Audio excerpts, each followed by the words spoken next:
3 days passed in the blink of an eye. That afternoon, Han Baoju taught him the whip of the golden dragon. This kind of flexible weapon required particularly close attention. If one didn't master all the refinements of it, not only would you not reach the enemy, but you risked getting injured by it yourself. Go Jing, of course, made a false move, and slash, the whip turned against him, striking him on the head, causing a big bump. Han Baoju, who had a legendary harsh character, immediately gave him a slap. Go Jing didn't dare to shy away and continued to practice. Seeing him putting in a lot of effort, Han Baoju regretted having lost his temper. Even though his pupil made mistakes several more times, the master didn't scold him again. He showed him 5 more movements, encouraged him, and recommended that he train by himself. Then he left on his horse. To practice the whip of the golden dragon wasn't an easy task. After having executed the set of the sequences about 10 times, Go Jing's forehead, arms, and thighs were covered with blue welts. Tired and aching all over, he fell asleep on the grass. When he woke up, the moon had appeared from behind the mountains. He felt burning pains on his whole body and notably on the cheek, where Han Baoju had slapped him. Contemplating the top of the cliff, he had suddenly a burst of self-esteem. If the Taoist can climb up there, why not me? He thought. Clenching his teeth, he ran to the cliff and began to climb it, clinging onto the plants that grew there, slowly going up. At the end of 6 or 7 zhangs, 1 zhang equals 3.3 meters or approximately 11 feet, the cliff became completely smooth without any vegetation or bumps to grasp. How could he advance further in these conditions? He gritted his teeth, tried 2 times, but his foot always slipped, and he almost fell. Understanding that any new attempt would be in vain, he wanted to go back down again. When he glanced behind him, he was terrified. He had forced himself to follow this path of ascent, and now found his feet were unable to use the same support points on the way down. If he jumped, he would certainly smash himself below. Caught in a desperate situation, the words of his 4th Sfu came to mind. In this world, there is nothing impossible to the man of goodwill. Since death stared at him from all sides, rather than remain in an untenable position, it was better to continue. He drew his dagger and dug 2 small holes, in which he slowly placed 1 foot and steadied himself, and then the other. He rose thus a few more inches. Then he continued to dig in the wall, making more hand and footholds, rising laboriously a few zhangs. Because of the difficulty of the task, his head started to spin and his limbs burned with exhaustion. He stopped to clear his mind, holding closely to the wall, controlling his breathing. Then he wondered how many holes it would take before arriving at the summit. As strong as his dagger was, it would probably be able to dig 10 more holes, and then it would break. Since he had made it this far, he could no longer go back. After a brief rest, he got ready to dig again. Then he heard a burst of laughter coming from the summit of the cliff. Not daring to lean back to look, he remained nose against the smooth wall of the cliff, wondering who this laugh came from. Then he saw a thick rope slip down and stop next to him. He heard the voice of the Taoist saying, "Tie the rope around your waist, I will pull you up." Delighted, Go Jing sheathed his dagger. Holding tightly with his left hand, he took the rope with his right hand and wrapped it around his waist 2 times and made 2 knots. "Did you tie it firmly?" the Taoist shouted. "It's done," Go Jing said. The Taoist seemed to not have heard. "Did you tie it?" he asked again. "It's done," Go Jing repeated, without any response.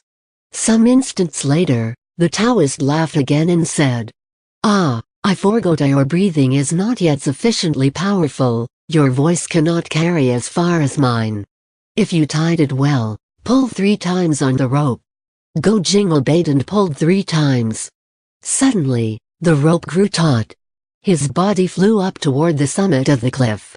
He knew that the Taoist was going to pull it, but not with such speed. In the blink of an eye, he landed again on his feet, right in front of the old man. He knelt and got ready to kowtow, but the Taoist held his arm. 3 days ago, you kowtowed more than 100 times. It is more than enough. You are a child with good character. On the summit of the cliff was flat ground covered with snow. The Taoist showed him 2 big round rocks that looked vaguely like stools. Sit there. I will remain standing to serve you, Sfu, Go Jing said. You don't belong to my school, the Taoist said, still smiling. I am not your master, and you are not my disciple. You may sit. Go Jing, perplexed, obeyed and sat down. Your 6 Sfus, the old man continued, are well known in the martial arts realm. I don't know them personally, but I've always felt a lot of admiration for them. It would be more than enough for you to acquire the techniques of one of them to make yourself a name in the martial world. It is not due to a lack of effort on your part, yet, during the past 10 years, you haven't progressed that much. Do you know why? It is because I am too dumb. My Sfus have tried very hard to teach me the best they could, but it didn't help. It's not really because of you, the Taoist said. It's, as the popular saying goes, if those that teach don't know how to teach, then those that try to learn won't learn anything. Shifa, I don't understand what you're saying. If we look only to the core martial arts, the level to which you've arrived is not negligible. At the time of your first real fight since the beginning of your training, when you were beaten by the Taoist youth, you questioned yourself and thought it was impossible for you to beat him. On this point, however, you are completely mistaken. How does he know of this matter? Go Jing wondered. This Taoist youth made you do a somersault, but he did it with a trick. Comparing basic techniques, it's not at all certain that he surpasses you. Besides, your 6 Sfus are probably as strong as I am, that's why I cannot teach you martial arts. Has right, Go Jing thought. My 6 Sfus are very strong, it's me thoughts too dumb. Your 7 Sfus made a bet, continued the Taoist. If I teach you some martial arts, your masters will be sad when they learn of it. They are brave and place a lot of importance on loyalty and honor. They would refuse to accept any sort of unfair advantage in a bet. What bet? Go Jing wondered. So you don't know about it then? Well, if your masters didn't tell you anything about it yet, it's because you don't have to know about it at the present time. During the next 2 years, they will certainly explain it to you in detail. Let's look at it this way: you are full of sincerity, and it seems that our meeting was written in destiny. I am going to teach you some methods of breathing, of sitting down, of walking and sleeping. The astonishment Go Jing felt knew no boundaries. To breathe, to sit down, to walk, to sleep, he thought to himself, I know how to do that already, why would I have to learn it again? He thought of a lot of questions but didn't say anything. Clear the snow from this big rock, the Taoist ordered, you will be able to sleep there. Go Jing thought it strange but obeyed. He swept off the layer of snow and lay down on the rock. Not like that, the Taoist said. If it was just sleeping like that, I wouldn't need to teach it to you. Here are 4 formulae, remember them well. When the thought fades, the feelings will be forgotten. When the body empties, the breath will circulate. When the heart dies, the mind will live. When the sun rises, the darkness will vanish. Go Jing repeated the formulae several times to learn them by heart, but he didn't understand the meaning of them. Before sleeping, the Taoist continued, it's necessary to clear the mind, letting no thoughts or preoccupations remain there. Then, it is necessary to compose the body, while lying on your side, and to breathe in a continuous way through the nose, so that the soul doesn't wander inside and the mind doesn't go outside. And so he taught Go Jing breathing and the mastery of the breath, the technique of meditating and of eliminating worries. Go Jing did what the Taoist explained to him. In the beginning, his thoughts stayed chaotic and difficult to control. But after applying the breathing method, exhaling and inhaling deeply, after a certain time, he slowly felt his heart calm down, and a slow breath brought slowly into his dantian. The area between the groin and the navel brought a warm feeling, An icy wind blew on the summit of the cliff, but he didn't feel any need to resist it. He remained immobile, stretched out on his side, for close to an hour, before feeling some ants in his limbs. The Taoist, who was sitting cross-legged in front of him, practicing meditation, opened his eyes. "Now," said the Taoist, "you can fall asleep." Go Jing obeyed and fell asleep. When he woke up, the rays of the sun had begun to radiate from the east. The Taoist led him down the cliff attached to the rope, telling him to come back this evening. He reminded him not to speak of it with anyone. Go Jing returned that evening, and the Taoist brought him up with the same rope. During his practice with the sixth fuss, he often did not go back home at night, but his mother didn't worry about him.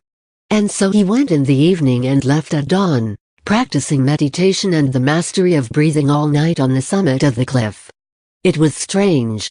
The Taoist hadn't taught him any movements at all, not even the smallest sequence, and yet, in his daily practices, he became lighter and faster. 6 months later, the movements that he hadn't managed to do before, now were executed perfectly. The sequences that he had never completed some months ago were executed with speed and precision. The 6 freaks of Zhongnan believed that, with age and the regular practice, he was finally open to learning martial arts. They no longer felt the frustration they had at the beginning of his training. Every evening, when he arrived at the cliff, the Taoist climbed with him, showing him how to use his breathing and his strength. They went up together until he was incapable of continuing, then the Taoist rushed to the summit and raised him with the rope. With the passing of the months, the young man climbed more and more quickly, and higher. The steps once so difficult were cleared with only one jump. Only some particularly difficult places still required the help of the rope. Another year passed, and only a few months remained before the competition. The 6 freaks of the Zhongnan spoke of this event as though it was going to change the world of martial arts and attract the attention of all the brave heroes in the country. Observing Go Jing's lightning progress, the 6 felt sure to win, and the idea of returning to their home in Zhongnan filled them with joy. However, they still hadn't explained to Go Jing the reasons for this competition. One morning, Nan Ziren said to Go Jing, "Jinger, in these last few months, you've mastered the weapons. It may be that you still lack enough practice fighting with bare hands. Today, we are going to work the palms more." Go Jing nodded his head. They arrived at the place where they usually trained. Nan Ziren got ready to begin the lesson when they suddenly saw clouds of dust rising not far away, accompanied by screams and knees. A herd of horses approached at a fast gallop and the beasts were agitated. The Mongol who herded them had problems retaining control of them with his whip.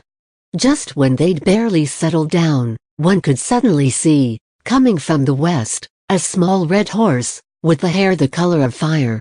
It was speeding along in the herd, harassing it with hooves and bites, before disappearing northward at the speed of the wind. Then, the red tornado came back in the blink of an eye, provoking a considerable tumult in the herd again. Furious, the herders tried to capture this spoil sport, but the horse was so fast that it was impossible to catch it.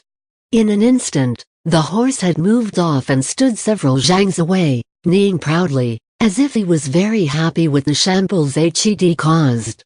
The Mongols didn't know whether to laugh or be angry. When the small horse charged in for the 3rd time, several guards sent arrows in its direction, but he was so astute and fast that he departed before the projectiles reached it. An expert in martial arts couldn't have done it any better.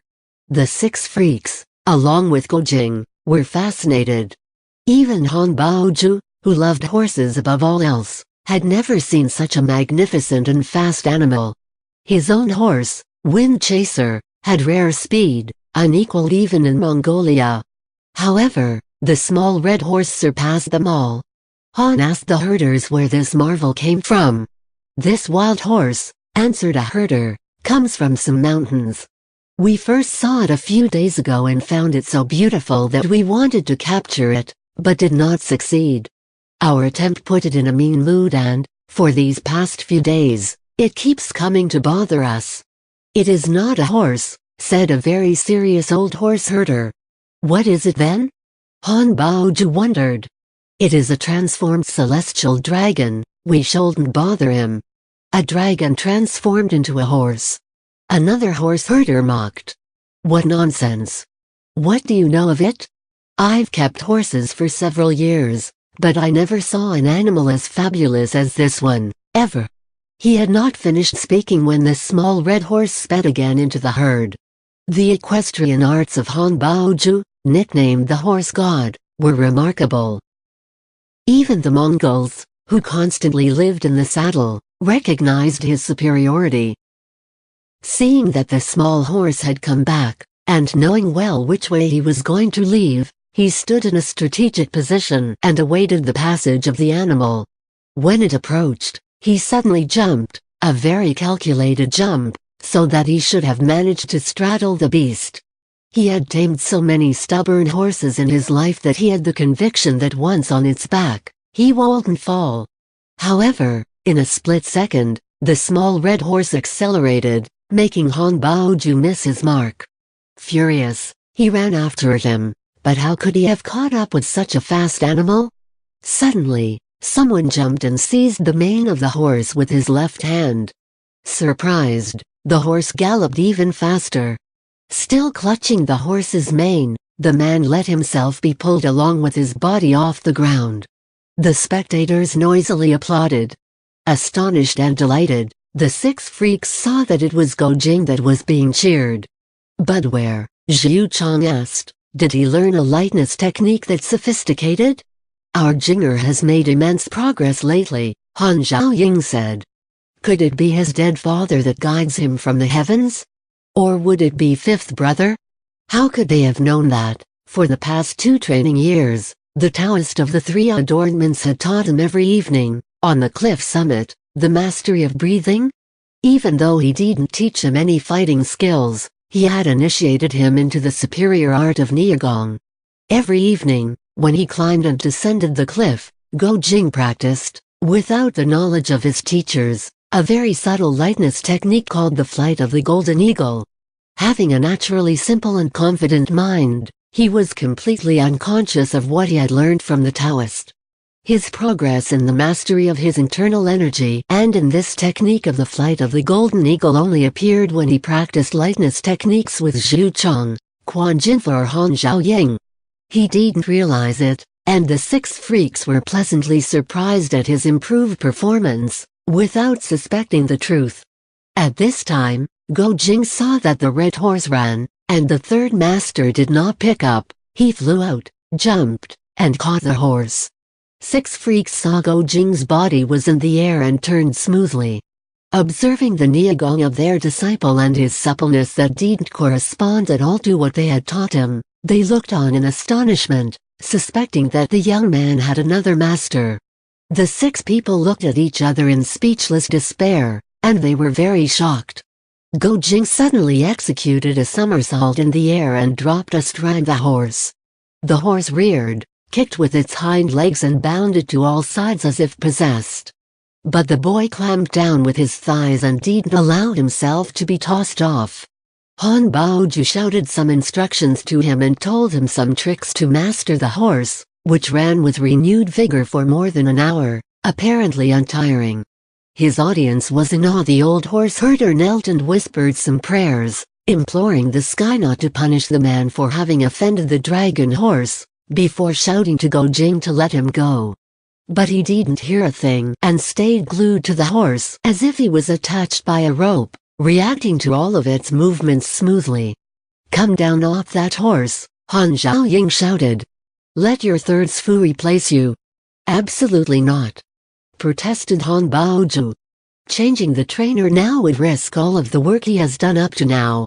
He knew very well that such a stallion had to have a strong character. If someone managed to tame it, it would respect its master and would stay forever faithful to him. But if more than one tried to overcome it, it would rather die than submit. Go Jing also had an obstinate character. When he began to get tired, he slipped his arms around the neck of the horse and began to tighten them, making use of his internal energy. The animal bounded, jumped, and shook itself in all directions, without getting rid of this pressure that was suffocating it. It then knew that it had met its master, and stopped. "Bravo!" exclaimed Han Baoju, delighted. "That's it. You have succeeded." Fearing that the horse would run away again, Go Jing didn't dare dismount. "You can come down," Han Baoju reassured him. "Now it will follow you all of your life. Even if you wanted to get rid of it, you won't be able to." The young man jumped to the ground. The horse licked his hand, showing affection that made everyone there laugh. A guard approached it a little too close, and the animal gave him a kick that made him somersault. Go Jing led it to the water, to wash it and calm it down. Since this session of horse breaking had tired him a lot, the six released him from practice for now. But doubts still troubled them. After the lunch, Go Jing came into the jeer of his masters. "Jinger," Quan Jinfa said, "I would like to see your practice of the crunching mountains palm strokes." "Here, in the jeer?" "Yes. One can meet enemies in any place. It's necessary to train to fight even in closed spaces." He finted with the left and delivered a stroke with his right fist. Go Jing, respecting the rule of courtesy due to elders, defended 3 movements before responding. Quan Jinfa then attacked with violence. Suddenly his fists hit the young man's chest, with a movement named penetrating deeply in the lair of the tiger. It was no longer a practice stroke, but a deadly, violent and heavy one, used to kill. Panicked, Go Jing wanted to move back, but he already had his back against the wall of the jeer. Trying to protect himself when confronted with danger is a natural reaction, especially since he had a rather slow mind. Without even thinking about it, he turned his left arm, and blocked the attack of Quan by repulsing his arms. The fists had already touched his chest, when Quan realized with surprise that it was as soft as cotton, without any resistance. Then he was repulsed with strength, and his arms were afflicted by a jolting pain. He moved back 3 steps before recovering his balance. Go Jing was speechless and knelt before saying, "I probably did something that I shouldn't have," he exclaimed. "I accept the punishment of the 6th Fu." Afraid and surprised, he wondered what crime he could have committed that was worthy of his master's anger, to the point of wanting to kill him. Kazhener and the others got up, all with stern expressions. "You train with someone besides us," Zhu Chong said. "Why did you hide it from us? If 6th Fu hadn't tested you like that, you would have continued to lie to us, am I wrong?"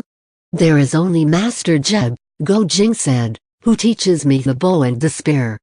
Do you dare lie to us again?" An angry Zhu Chong said, with a severe look. "I would not dare to lie to my Sfus ever," Go Jing said with his eyes full of tears. "Then where did you learn this mastery of Niagong?" Zhu Chong insisted. "Now that you have the support of a powerful master, you no longer have any respect for us." "Niagong?" Go Jing wondered. "But I don't have a Niagong." "Fee." Zhu Chong spat, still doubtful. He moved his index finger toward a location situated 2 inches below the sternum, named Tail of Turtle Dove. A stroke to this essential point on the body induces immediate unconsciousness. Go Jing didn't dare to avoid or to defend against it and remained immobile. However, he had practiced for almost 2 years with the Taoist of the 3 adornments and, even though he didn't know it himself, his body was filled with internal energy.